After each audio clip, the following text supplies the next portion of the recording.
আসসালামু আলাইকুম। তো আজকে কথা বলবো ঘূর্ণিঝড় এন্ডিককে নিয়ে। ঘূর্ণিঝড় এন্ডিক হচ্ছে এখন বিশ্বে যতজন তরুণ প্রতিভাবান খেলোয়াড় আছে তার মধ্যে অন্যতম একজন বলা হয়।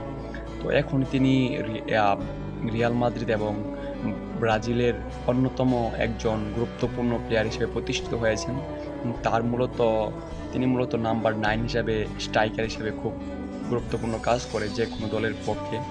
তো আবার আমরা দেখলাম এখন রিয়াল মাদ্রিদ থেকে লুরে জায়েরা তিনি তিনি রাইট উইংয়ে ভালো পারফরমেন্স করেছেন, তবে মূলত তার রোলটা হচ্ছে গোল করা।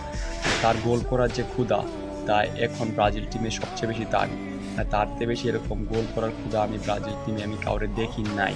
ওর যে গতি, অসম্ভব ওর গতি, ওর স্পিড, ভিশন, ওর ফিজিক্যালিটি যে স্ট্রং, ও ব্রাজিলের স্টার প্লেয়ার হবে এটা ইনশাল্লাহ বলাই যায়। তো আমরা যদি এই বিশ্বকাপ জিততে চাই তবে এন্ডিক হবে আমাদের ট্রুপের তাস। যদি এন্ডিককে আমরা ঠিকমতো ইউজ করতে পারি তবে আমরা বিশ্বকাপ জেতার সম্ভাবনা অনেক বেড়ে যায়। তো যখন কোচ আছে আমাদের তো কালো আঞ্চলিক, তো এন্ডিক যেন সৎভাবে ব্যবহার হবে সেটা আমরা বলতেই পারি।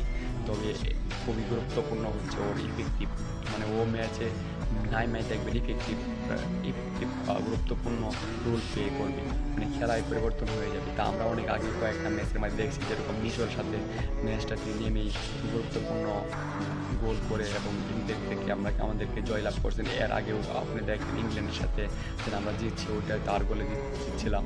এরকম আর গুরুত্বপূর্ণ অনেক পারফরমেন্স ছিল। লাস্ট দিন আমরা জাপানের সাথে জিতলাম, ওটার মধ্যে তার গুরুত্বপূর্ণ রোল ছিল। তো ও ইম্প্যাক্ট রাখি।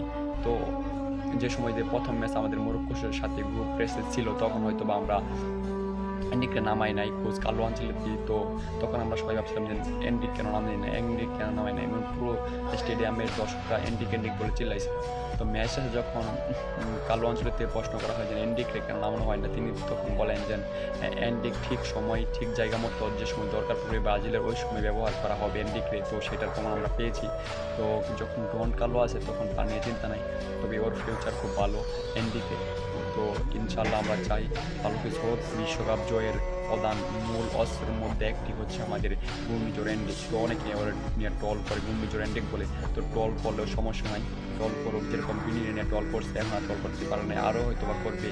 মানে ওদের কথা হচ্ছে আপনার প্লেয়ার খারাপ খেলুক ভালো খেলুক টল করবে, মানে ওরা কথা হচ্ছে দেখেন আফাসাবোটা যারা আছে তারা মনে করেন ব্রাজিল জিতলেও টল করবো, হারলেও টল করবো।